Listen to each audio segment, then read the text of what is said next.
আমন্ত্রণ দীপ্ত সংবাদে আপনাদের সাথে আছি আমি ইয়াসমিন সুমনা। পাকিস্তানের ইসলামাবাদে দীর্ঘ আলোচনার পরও ইরান ও যুক্তরাষ্ট্রের মধ্যে কোনো সমঝোতা হয়নি। এই অবস্থায় আজ পাকিস্তান ছেড়ে গেছেন যুক্তরাষ্ট্রের প্রতিনিধি দলের নেতা ভাইস প্রেসিডেন্ট জেডি ভ্যান্স।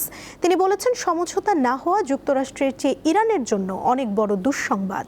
যুক্তরাষ্ট্রের ভাইস প্রেসিডেন্ট আরও বলেন, পরমাণু অস্ত্র তৈরি না করার বিষয়ে তেহরানকে প্রতিশ্রুতি দিতে হবে।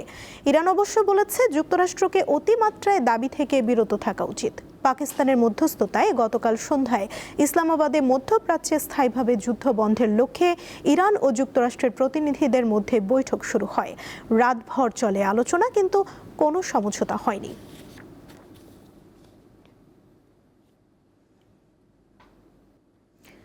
ঢাকা উত্তর ও দক্ষিণ সিটিতে আজ থেকে শুরু হচ্ছে হামের টিকাদান কর্মসূচি। ঢাকা দক্ষিণ সিটির নগর ভবনে এর উদ্বোধন করবেন স্বাস্থ্যমন্ত্রী সরদার শাখাউত হোসেন। আমরা যাচ্ছি সেখানে। সকল নিয়মিত টিকাদান কেন্দ্রে, স্থায়ী কেন্দ্রে, ভ্রাম্যমাণ ও মোবাইল টিকাদান কেন্দ্রে এবং সকল স্থানে এবং তৃতীয় ও চতুর্থ সপ্তাহে 6 দিন ব্যাপী এই টিকাটা আমাদের সমস্ত স্কুলে, শিক্ষা প্রতিষ্ঠান, স্থায়ী টিকাদান কেন্দ্রগুলোতে শিশুদের টিকা দেওয়া হবে। আমি আমাদের সকল ভ্যাকসিনেটর এবং স্বাস্থ্য সেবক ভাই এবং বোনদেরকে অনুরোধ জানাচ্ছি, আপনারা এই লড়াইয়ের প্রকৃত বীর। আগামী কয়েকদিন আপনাদের কঠোর পরিশ্রমে নির্ধারণ করবে আমাদের আগামী সুস্থ প্রজন্ম। আমি আপনাদেরকে অনুরোধ করব, প্রত্যেকটি ঘরে এই বার্তা পৌঁছে দিন। কোনো গুজব বা বিভ্রান্তিকে প্রশ্রয় দিবেন না। মানুষের প্রশ্নের সঠিক উত্তর দিন। মমতার সাথে শিশুদের টিকা প্রদান নিশ্চিত করুন। আমি আন্তরিক ধন্যবাদ জানাই স্বাস্থ্য ও পরিবার কল্যাণ মন্ত্রণালয়কে, বিশ্ব স্বাস্থ্য সংস্থা এবং ইউনিসেফকে, যারা অতি দ্রুততার সাথে আমাদেরকে এই টিকা সরবরাহটা নিশ্চিত করেছেন। আমাদের দক্ষিণ সিটি কর্পোরেশনের প্রশাসনিক বিভাগ, আমরা এই টিকাদান কেন্দ্রগুলিকে পরিচ্ছন্ন এবং সুশৃঙ্খলতার মাধ্যমে এই ক্যাম্পিংটাকে সুন্দরভাবে সার্থক এবং সাফল্যমণ্ডিত করতে চাই। জনস্বাস্থ্য একক কোনো বিষয় নয়, এটি একটি সম্মিলিত দায়বদ্ধতা। আসুন আমরা সবাই মিলে ঢাকা দক্ষিণ সিটি কর্পোরেশনকে হাম ও রুবেলা মুক্ত করে একটি আদর্শ নগরীকে হিসাবে গড়ে তুলি। ধন্যবাদ সবাইকে।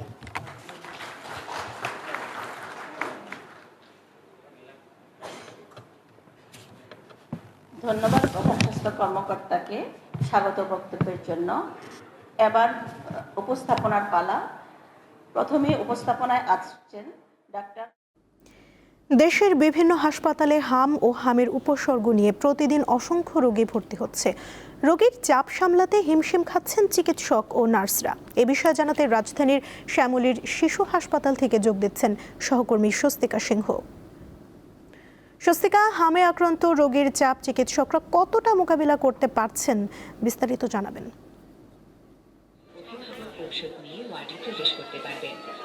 রোগীর স্বজনদের হাসপাতালের ভিতরে শ্যামলীর শিশু হাসপাতালে যে জরুরি বিভাগ রয়েছে সেই জরুরি বিভাগে রয়েছে এবং ঠিক আপনি যে কথাটি বলছিলেন যে শিশুদের বা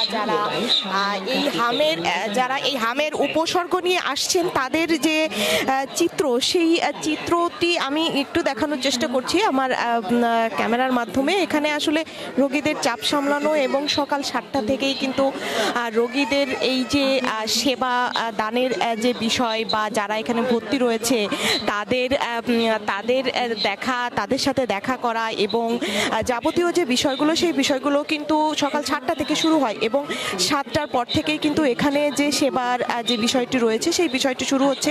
এবং এই হাসপাতালে কিন্তু যেহেতু শিশু হাসপাতাল রয়েছে, সেই জায়গা থেকে কিন্তু এই হাসপাতালে যারা শিশু ভর্তি রয়েছে তাদের জন্য আলাদাভাবে যাতে সেইভাবে চিকিৎসা দেওয়া হয় এবং তারা যাতে যারা সুস্থ হয়ে বাড়ি ফিরে যাচ্ছেন তাদের সেই জায়গাটি থেকে যেভাবে ডাক্তাররা খুব ভালোভাবে দেখছেন, আবার যারা নতুন রোগী আসছেন তাদের ক্ষেত্রেও কিন্তু সেইভাবেই আসলে সেই সেবা দানের ক্ষেত্রে যাতে কোনো সমস্যা না হয় সেই ব্যবস্থাই কিন্তু করা হচ্ছে। এবং এই হাসপাতালে কিন্তু এখনও জরুরি বিভাগের সামনে অনেক শিশু রয়েছে যারা কিন্তু এই হাসপাতালের কেউ অনেকেই এসেছেন যারা জরুরি বিভাগের সামনে অপেক্ষা করছেন। কেউ সুস্থ হয়ে বাড়ি ফিরেছিলেন, কিন্তু পুনরায় ডাক্তার আসতে বলেছেন চেক আপের জন্য, সেই জন্য এসেছেন। আবার কিন্তু অনেকে নতুন উপসর্গ নিয়ে এসেছেন। এখানে অনেক অভিভাবকের সাথে আমরা কথা বলেছি, যারা আসলে নতুন আসছেন তাদের সন্তানদের নিয়ে এবং মাথায় দুশ্চিন্তার ঝাপ নিয়ে তারা কিন্তু বলছেন যে হাসপাতালের সেবার যে জায়গাটি সেই জায়গাটি ভালো থাকলেও দীর্ঘ সময় যে জরুরি বিভাগের সামনে তাদের অপেক্ষা করতে হচ্ছে এবং সেই অপেক্ষার সময়ে বাচ্চাদের যে কষ্ট হচ্ছে, সেই সব কিছু মিলিয়ে যদি ডাক্তার বা নার্স বা যারা চিকিৎসক রয়েছেন তাদের সংখ্যা যদি বাড়ানো যায়, সেই ক্ষেত্রে যারা ছোট্ট কোমলমতি শিশুরা রয়েছেন তারা আসলে এই যে দীর্ঘ সময় অপেক্ষা করা, ডাক্তারের কাছে যাওয়া, সেই জায়গাটি একটু তাদের জন্য কম হবে। যারা অভিভাবক রয়েছেন তারা কিন্তু বারবার করেই এটি বলছেন।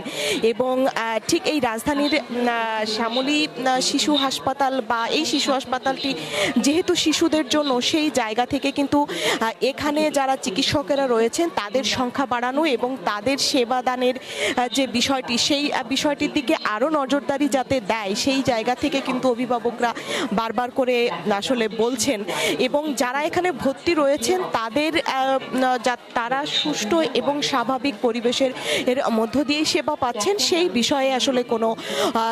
বিষয়ে যারা ভর্তি রয়েছেন তারা কিন্তু আসলে বলছেন। এবং এখানে যারা জরুরি বিভাগে কর্মরত চিকিৎসকেরা রয়েছেন তারা কিন্তু বলছেন যে যেহেতু হাম বর্তমান সময়ের একটি সমস্যায় পরিণত হয়েছে, তারা চেষ্টা করছেন যে যারা এখানে আসছেন তাদেরকে সঠিক সেবা এবং সঠিক চিকিৎসা দেওয়ার জন্য, এবং তাদের যে চিকিৎসকদের সংখ্যা বাড়ানোর যে বিষয়টি, তারা আসলে বলছেন যে তারা কর্তৃপক্ষের সাথে এই বিষয়ে কথা বলবেন বা এখনো যে পরিমাণে বাড়তি সংখ্যা রয়েছে আরও যাতে বাড়ানো যায় চিকিৎসকদের সংখ্যা, সেই জায়গা থেকেও তারা বিষয়গুলো কিন্তু আসলে বিবেচনায় রাখবেন।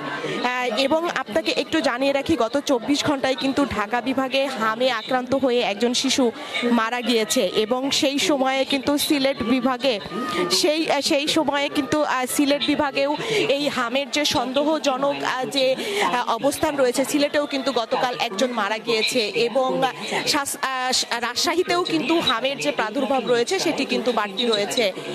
এই ছিল শ্যামলী শিশু মেলা থেকে আমার কাছে সর্বশেষ। সুমনা। স্বস্তিকা, ধন্যবাদ আপনাকে। দর্শক, এ বিষয়ে আরও জানাতে মাতুয়াইল মাতৃ সদন হাসপাতাল থেকে যুক্ত আছেন আমাদের আরেক সহকর্মী সোহাগ আহমেদ। সোহাগ, হামে আক্রান্ত রোগীর চাপ কেমন দেখছেন সেখানে, জানাবেন।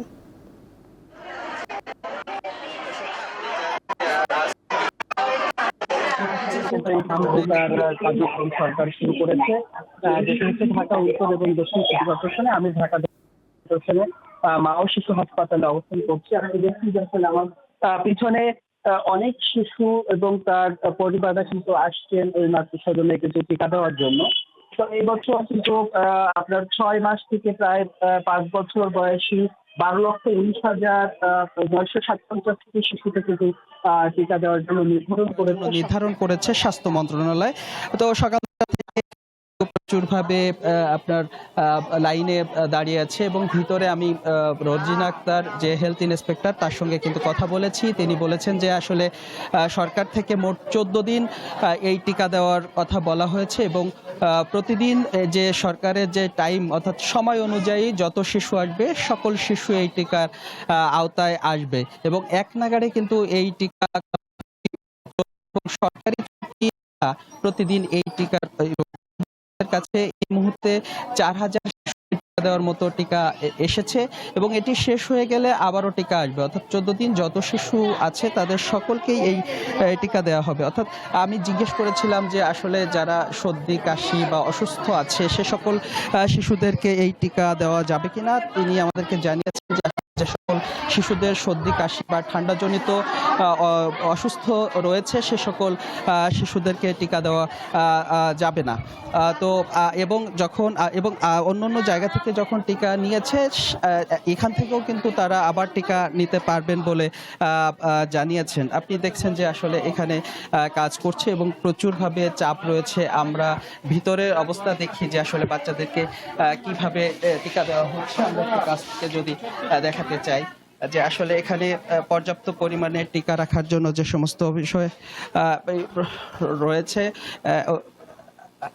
এখানে কিন্তু পর্যাপ্ত পরিমাণে টিকার কথা বলেছেন স্বাস্থ্য যে ইন্সপেক্টর তিনি, এবং এখানে টিকা রাখার জন্য যথেষ্টভাবে ফ্রিজিং এবং সুরক্ষার জন্য খুব ব্যবস্থা রাখা হয়েছে। জি, এই ছিল সবশেষ শিশু হাসপাতাল থেকে। রাজধানীর শ্যামলীতে দেশের নামকরা কিডনি বিশেষজ্ঞ অধ্যাপক ডাক্তার কামরুল ইসলামের সিকেডি হাসপাতালে চাঁদাবাজির অভিযোগ উঠেছে। যুবদলের সাবেক নেতা মঈনুদ্দিন দলবল নিয়ে কাজ করছেন বলে অভিযোগ করেন ওই চিকিৎসক। হাসপাতালটির ভেতরে বাইরে মঈন মব সৃষ্টি করেছেন বলেও অভিযোগ রয়েছে। নিজের সারা জীবনের উপার্জিত অর্থ আর শ্রমে গড়ে তুলেছেন স্বল্পমূল্যে কিডনি প্রতিস্থাপনের বাতিঘর সিকেডি হাসপাতাল। তিনি অধ্যাপক ডাক্তার কামরুল ইসলাম। তার কাছে চিকিৎসা নেওয়া অনেকে বলেছেন, এই চিকিৎসকের কাছে টাকার চেয়ে রোগীর জীবনের মূল্য অনেক বেশি। স্বাধীনতা পদকপ্রাপ্ত ডাক্তার কামরুল ইসলাম ও তার দল এখন পর্যন্ত 2000-এরও বেশি কিডনি সফলভাবে প্রতিস্থাপন করেছেন। তার প্রতিষ্ঠানে এবার হানা দিল চাঁদাবাজ চক্র। অভিযোগ উঠেছে, শুক্রবার রাতে রাজধানীর শ্যামলীতে অবস্থিত সিকেডি হাসপাতালে দলবল নিয়ে সাবেক যুবদল নেতা মঈনুদ্দিন চড়াও হন। দাবি করেন বড় অঙ্কের চাঁদা। অভিযোগ রয়েছে, জুলাই গণঅভ্যুত্থানের পর থেকে নানাভাবে ভয়ভীতি প্রদর্শনের মাধ্যমে হাসপাতালটি থেকে চাঁদা দাবি করে আসছেন মঈন। ডাক্তার কামরুল ইসলামকে আওয়ামী লীগ ট্যাগ দিয়ে হাসপাতালের সামনে মব তৈরির অভিযোগ রয়েছে তার বিরুদ্ধে। ডিমের ব্যবসাটা নিছে আমি জানিও না, প্রায় 1.5 বছর আগে উনি 1000 ডিম 9500 টাকা দিচ্ছে, আমি জানি না। রিসেন্টলি সে চালও নিছে, একটা চালের দাম 66 টাকা করে, সেটা সাপ্লাই দিচ্ছে 77 টাকা করে 1 কেজি চালে। 400 প্রায় 500 লোকের খাবার রান্না হচ্ছে, এত পরিমাণ চাল লাগে। তখন আমি বাজারে গিয়ে দেখি যে এত দামের বেশি ভ্যারিয়েশন। তখন আমি বললাম যে না, কেউ কিনতে পারবে না, আমি নিজে যাই বাজারে কিনবো। এটাতে এসে রাগ। এখন কে ইনফরমেশন স্যারকে দিল, স্যার এটা কেন বন্ধ করলো, তাকে জিম্মি করো, তাকে আটকাও, তাকে এই করো, ভয় ভীতি দেখান, এই হচ্ছে এর ব্যাকগ্রাউন্ড। কোনো ডকুমেন্ট নাই, আননেসেসারি একটা যাত্রার নামে 5 লক্ষ টাকা ওর কাছে পায়, 10 লক্ষ টাকা এর কাছে পায়, এই ধরনের জিনিস বললে তো হবে না। তিনি বলেন, চাঁদাবাজির ঘটনা আইন শৃঙ্খলা রক্ষাকারী বাহিনীকে জানালেও কোনো ব্যবস্থা নেওয়া হয়নি। গত 29/3/2026 তারিখেও উনি এই হাসপাতালে এসে এক কর্মচারীকে হুমকি প্রদান ও উত্তেজনাপূর্ণ পরিবেশ তৈরি করে। এর প্রেক্ষিতে আমি 30 তারিখে শেরেবাংলা নগর থানায় জিডি করা হলে, যার নাম্বার 2266। চাঁদাবাজির সংবাদ শুনে মধ্যরাতে হাসপাতালে ছুটে আসেন যুবদলের কেন্দ্রীয় নেতারা। ডাক্তার কামরুল ইসলামের পাশে বসে আশ্বাস দিলেন সব রকমের সহযোগিতার। বলেন, অভিযুক্ত মঈনুদ্দিন নিজেকে শেরেবাংলা নগর থানার যুবদলের সাবেক সাংগঠনিক সম্পাদক পরিচয় দিলেও যুবদলের সাথে তার কোনো সম্পর্ক নেই। এরকম অনেক অভিযোগ আমরা 5 আগস্টের পর থেকে পেয়েছি, যেখানে দেখেছি কমপক্ষে 80% ঘটনা হচ্ছে এরকমের, যে সংগঠনের নাম ভাঙাচ্ছে, বাট আমাদের সংগঠনে তারা কেউ না। এই ক্ষেত্রে আমরা আইন প্রয়োগকারী সংস্থার ঊর্ধ্বতন কর্তৃপক্ষের সাথে কথা বলেছি, তারাও ইতিমধ্যে মাঠে নেমেছে। এই ঘটনায় মামলার প্রক্রিয়া চলছে বলে জানান শেরেবাংলা নগর থানার ভারপ্রাপ্ত কর্মকর্তা। মানবিক কাজের পথে এমন বাধা সৃষ্টি হলে দেশের চিকিৎসা ব্যবস্থা হুমকির মুখে পড়বে, এমনটাই মনে করছেন সচেতন মহল।